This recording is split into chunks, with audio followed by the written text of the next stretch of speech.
A pub quiz question. What's the difference between tax avoidance, tax evasion and tax planning?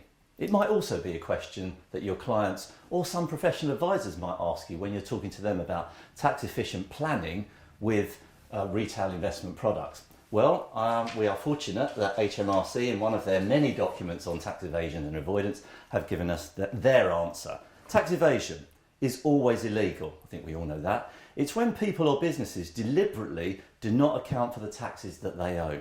It includes the hidden economy, where people conceal their presence or taxable sources of income. So that's tax evasion. Tax avoidance, and this is where the biggest changes occurred.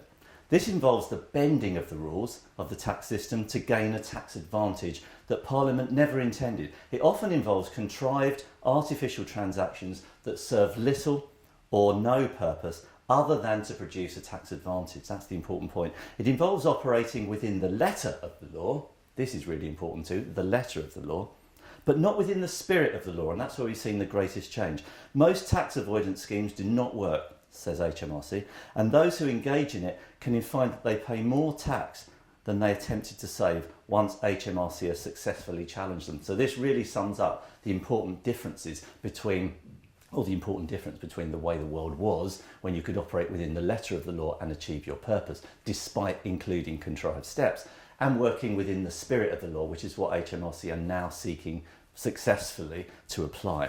Lastly, tax planning. This involves the using of tax reliefs for the purpose for which they were intended. For example, claiming tax relief on capital investment, or saving via ISAs for retirement by making contributions to a pension scheme.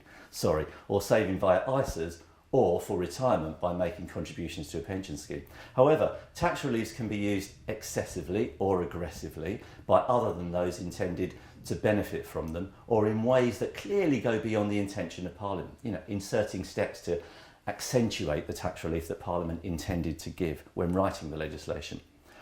Where this is the case, it's right to take action, so they say, because it's important that the tax system is fair and perceived to be so. I think what we can take from that is that the majority, if not all, of the tax planning that most financial planners enter into using retail financial products is perfectly acceptable, and we need to give that reassurance to our clients and the professional advisors that you work with.